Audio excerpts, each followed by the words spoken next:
much for having me tonight to talk about this topic.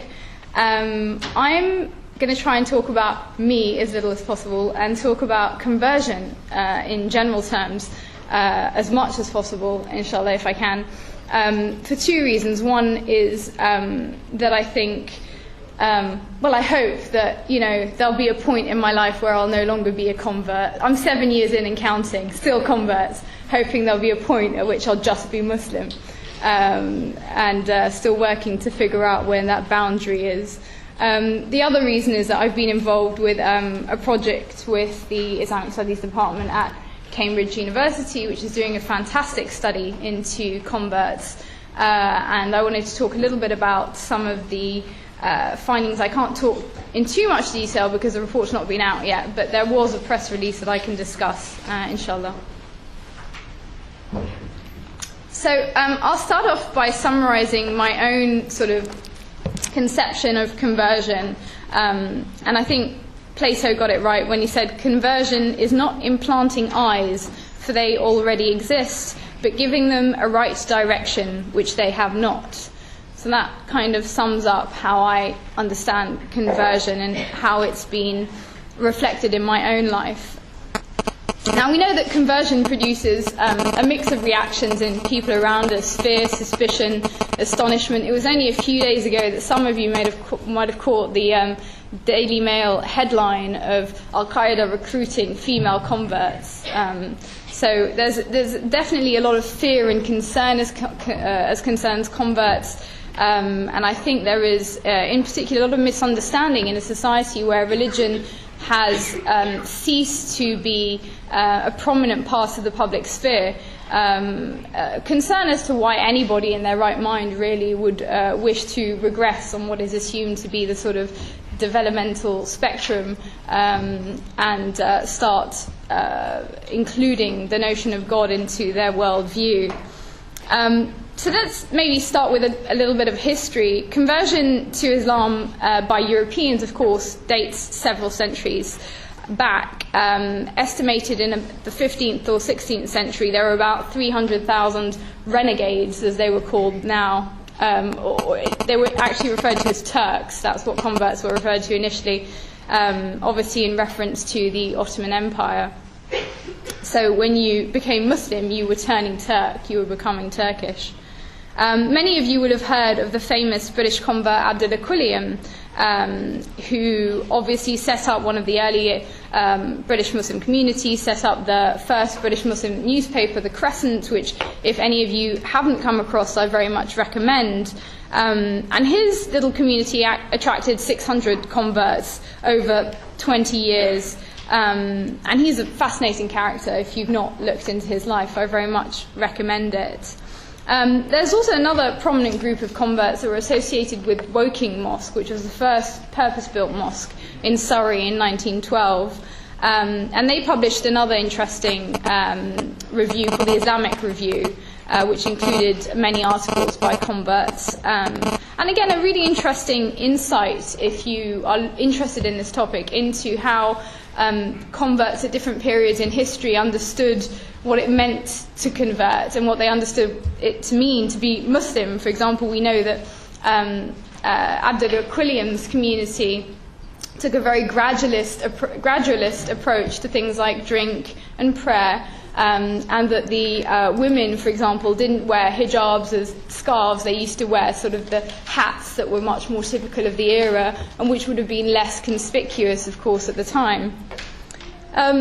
Coming to sort of more recent facts, according to the Scottish census of 2001, there were 60,669 converts to Islam in the UK. And 55% of those were from the white British ethnic group. And there's a breakdown really in there. They've classified it along the lines of 16% other white and 29% non-white, which I guess is not a particularly good breakdown. It's white or non-white is really quite a strange categorization. And actually, I think we'll come back to the topic, I think, of race, which I think is an important one. The recent study which I mentioned to you is a study called Narratives of Conversion to Islam in Britain by the Centre of Islamic Studies at Cambridge.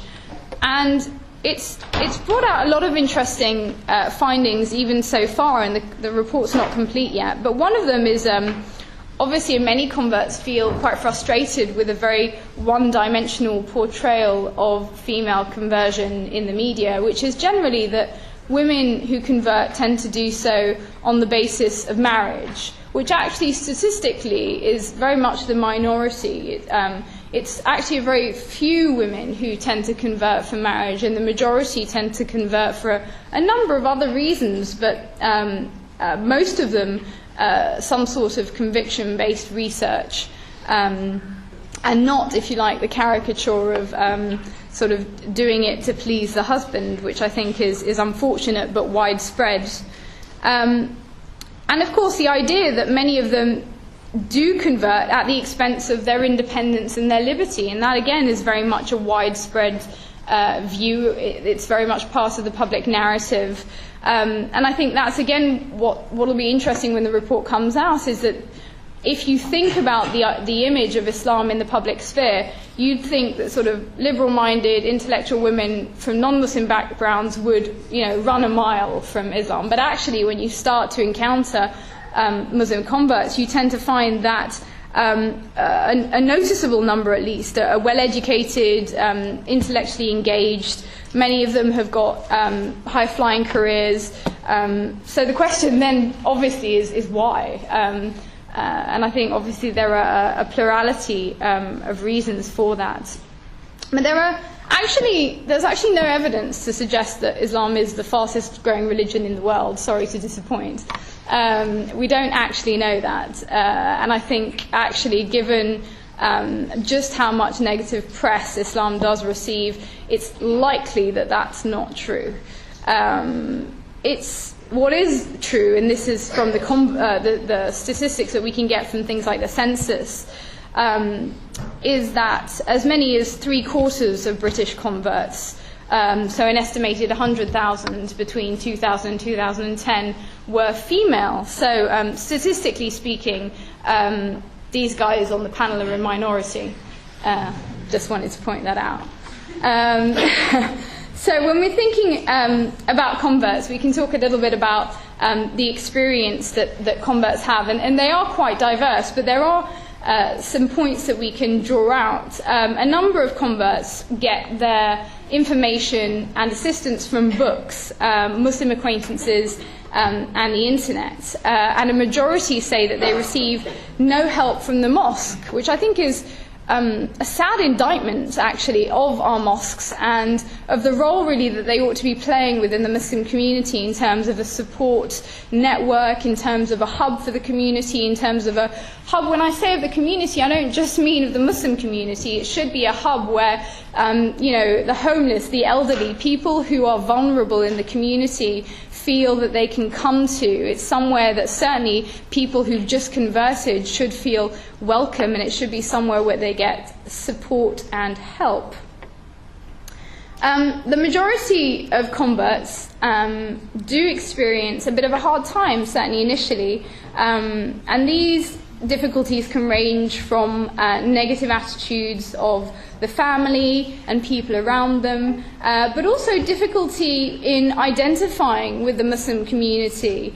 I think, recalling my own experience, certainly the minute you decide that you want to convert, and of course conversion in Islam is relatively easy, La ilaha illallah Muhammadur Rasulullah, and bam, you're Muslim. But, there's a lot more to it, obviously, than that. And there is this sort of assumption that as soon as you've taken the Shahada, that's it, you know where you're at. And that's when the questions start to flow. What are you? Are you Sufi? Are you Salafi? Are you Sunni? Are you Shia? What are you? We want to know. Well, I don't know. I'm just Muslim. That's only as far as I've got. And I think, and actually we could go further with those questions. Are you Deobandi? we could go a lot further with those questions. So I think converts then become, if you like, almost a prize to be won over by the different communities. So which mosque are you going to attend? Are you going to attend the Pakistani mosque or the Arab mosque? Who's going to be your clique? and you have to somehow find your way in this kind of pull from different directions. And I think that's another thing that Muslims find difficult, certainly in the early stages. And I think one of the issues then becomes, if you do identify with one of those communities, how do you retain your identity as a European if you're frequenting, let's say, an Arab mosque, and not become, you don't have to become Arab to become a Muslim, obviously. But I think certainly converts in the initial phases certainly struggle with how do you find your identity as fully European and fully Muslim. And interestingly, actually, the majority of converts feel that there's no natural conflict between being a devout Muslim and being a Briton or living in Britain. And the majority also feel that there is more good than bad about British culture. So I think if you're interested in this sort of stuff, there's a Faith Matters report, which I would very much recommend you look into. And it's just I've just sort of read out a few of the stats off that, but you could find out a whole lot more there. I certainly had the experience of what I call the racialization of converts, which is that you go from being solidly recognized as white middle class to suddenly being a little bit brown, a little bit something. You're definitely not white anymore, and suddenly realizing that actually there's a different relationship to people that aren't white and middle class out there, and that there are a lot of struggles, even in basic interactions that perhaps one was not completely aware of prior to that. So I think the reasons why obviously converts do decide to take the big leap are multiple. There are many. Certainly in the research that we've been looking at, there are those who encounter somebody very inspiring. There are those who come into contact with the Quran. There are others, like a good friend of mine who's Czech, who was living at home and decided to look into Islam on the internet and decided to convert based on what she read on the internet. So I mean, there are really really interesting kind of journeys that people take, and they do vary quite a great deal. One of the other things that really came out of the report, and that will come out of the report, are some of the issues that Muslim converts from different backgrounds experience. So I think while there is generally a sense of triumphalism from heritage Muslims concerning white converts, I think converts from black and Asian backgrounds tend to have a lot harder time, and I think that's something as a community that really needs to be taken into account. Certainly a lot of the women who were participating in our discussions found that they were not afforded the same respect, welcome, admiration that were afforded to white converts, that if you were a black convert, it was kind of taken for granted that you would convert, that you weren't included in the community in the same way. And of course, once black and Asian converts enter the community, they experience a whole other host of barriers. Things like, oh, well, I'd like to marry your daughter. Black convert man wants to marry Asian woman, and there are a lot of problems come up for converts from black and Asian backgrounds. And I think we can't gloss over those. We can't pretend that they're not there. One of the most horrific stories that I heard actually was of somebody trying to organize a trip to Hajj, and they were fundraising for it. And the fundraisers asked if they could see, those financing the trip had asked if they could see the profiles of those who were going to be sent off on the Hajj. And essentially, there were a number of black and Asian converts on the list, and they said, well, these aren't real converts, we're not prepared to fund them.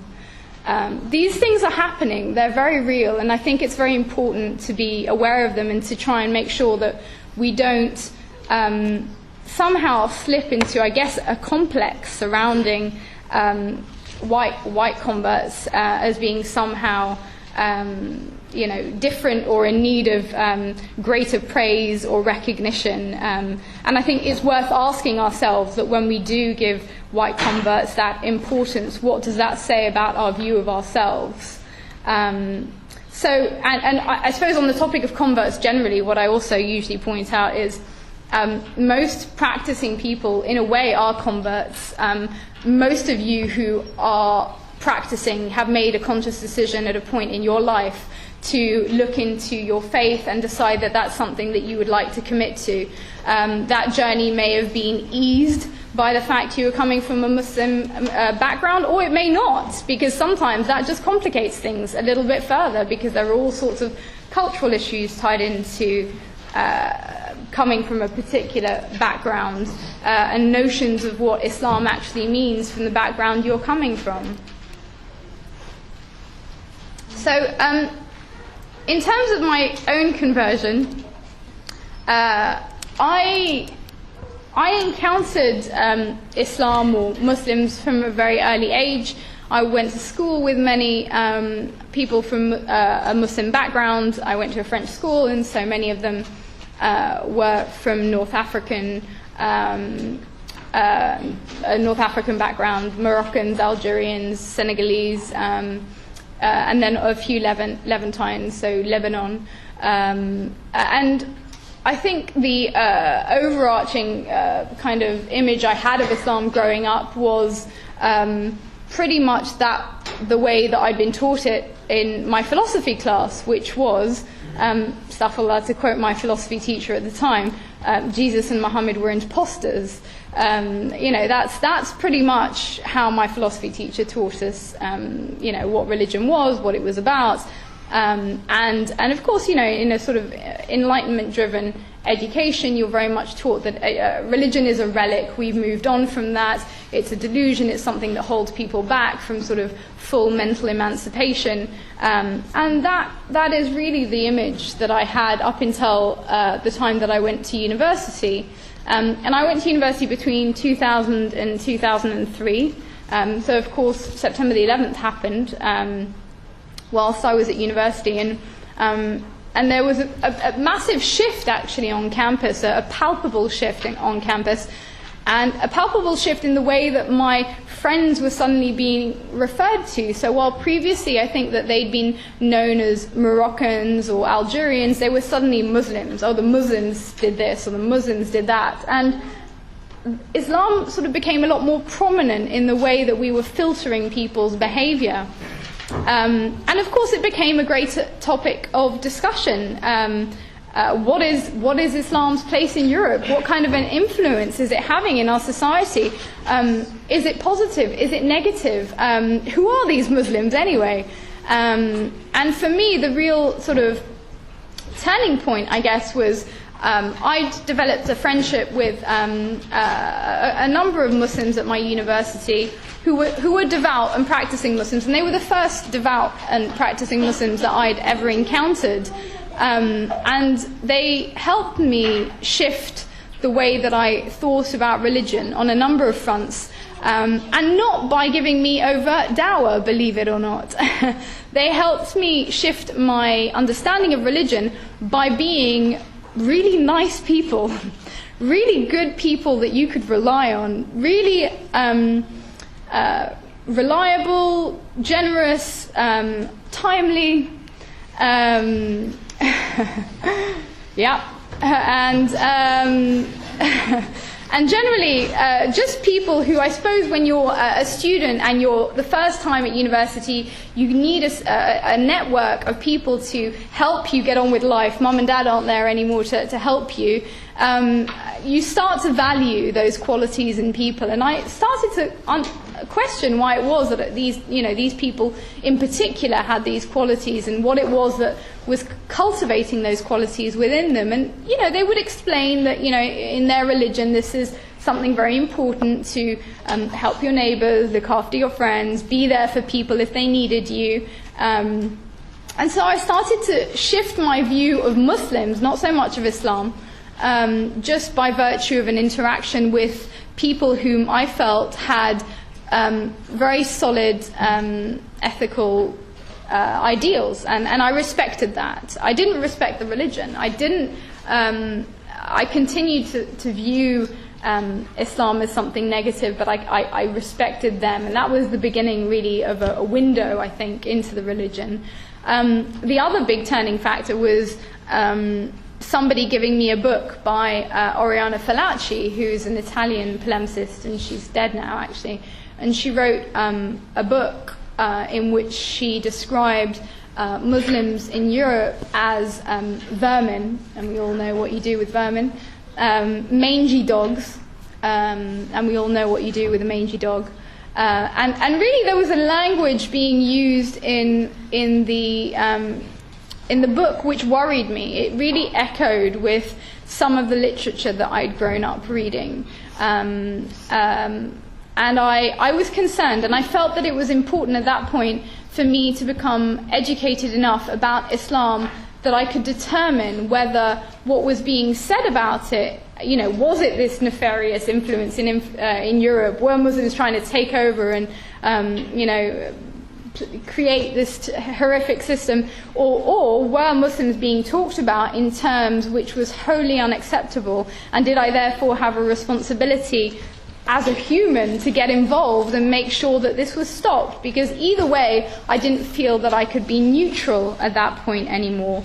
And so really the journey began. But I suppose I should point out the other thing that really had a big influence was the Senegalese ladies that I was friends with. And they really shifted my view of Muslim women. They were not meek, nor were they shy and retiring. They were quite the opposite, and they shattered a lot of my preconceptions, and they forced me to question a lot of my prejudice by virtue of who they were, by virtue of being sassy, smart women who knew why they were doing what they were doing and could hold their own in an argument as to why they were doing those things. And so those were, I think, if I had to bring it down to three factors, some of the key elements which then led me to start looking into the faith a little bit more deeply. Now, of course, being the sort of cantankerous person that I am, I went away and decided I was going to read this Quran to prove them wrong. And I went home and picked up a free copy of the Quran that I'd been given at my local mosque, which was an awful translation. Awful. Sometimes I think you can do more harm than good with some of the translations of the Quran that we hand out. Parenthesis closed. And went to read it in a fit of anger, like, right, let's show these guys what's wrong with this text. Couldn't get past the first page. Just couldn't read past the first page. Just couldn't read it. I left it for a while and went away. And summer exams came and went, summer came and went, and as students suddenly sometimes do, became a little bit bored over the summer holidays, decided I would raid my dad's library, and came across a French translation of the Quran that he had, and read that, and that completely blew my mind. I was very much struck by the Quran. It very much spoke to me in terms that, to me, I can't really explain in any other way than to say it's a book that obviously is not a book.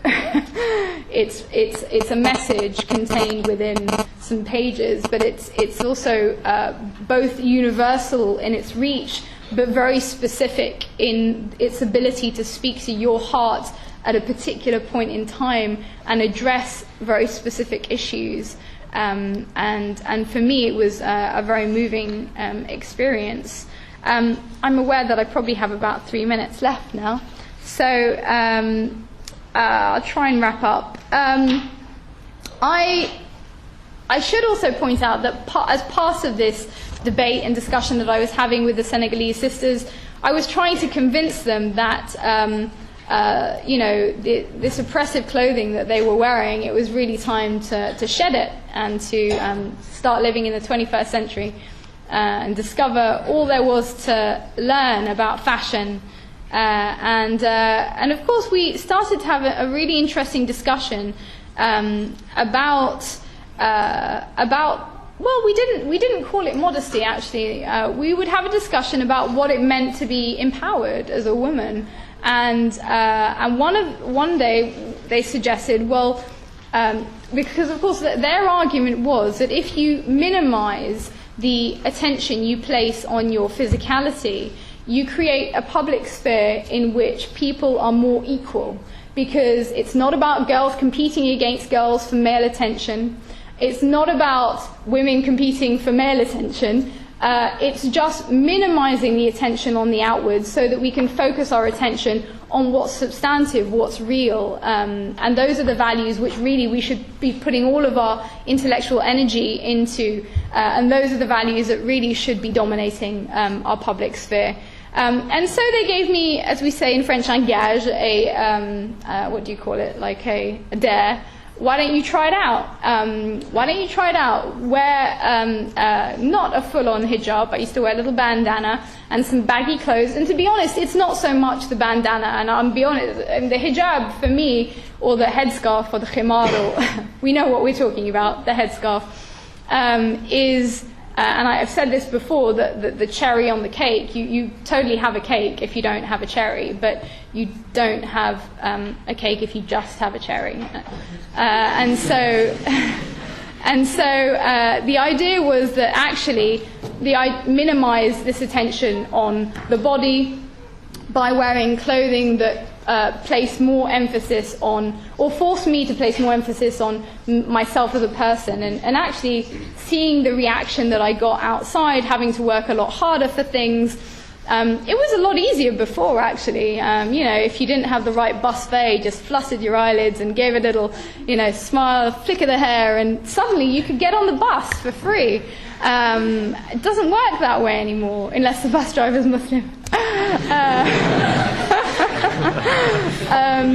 So I think it was a really interesting experience to realize that actually if you minimized the importance that we attach to female sexuality as a tool of expression in the public sphere, you had to work a lot harder on yourself as a person. You couldn't get away with things a lot easier. You actually had to be nice to get things done. It wasn't enough to just use your wild charms. You actually have to work at things and be a nice person and stick to your word, because these are the things that matter ultimately and are going to, you want me to end? Got it. That are going to help people, or that are going to make sure that people then respond to you in the way that you want them to respond. And for me, that was a very empowering journey to go through as a woman. It was one which I knew, even if I didn't commit to Islam, I was very interested in the notion of minimizing the importance of the female body as one of the roots for our expression in the public sphere. I really took to the idea that actually, from a feminist perspective, we have a lot more to gain from minimizing the attention to that and focusing on things that are much more substantive in our public interactions. And of course, we know in Islam, the hadith that says God does not judge according to your bodies and appearance, but scans your hearts and looks into your deeds. Well, for me, that's a very empowering way of looking at the world. And actually, Islam is very much about that. Forget about your riches, forget about your background, forget about the way you look. Ultimately, what you take with you on that day is the good deeds that you've put before you. And there's nothing more equalizing than that. So I wanted to talk about a whole load of other things. I have a quote here that says the problem is the 98% of men who give us 2% of men a bad name. I wanted to talk about that, but maybe we can keep that for the Q&A. Q&A, someone. Okay, thank you.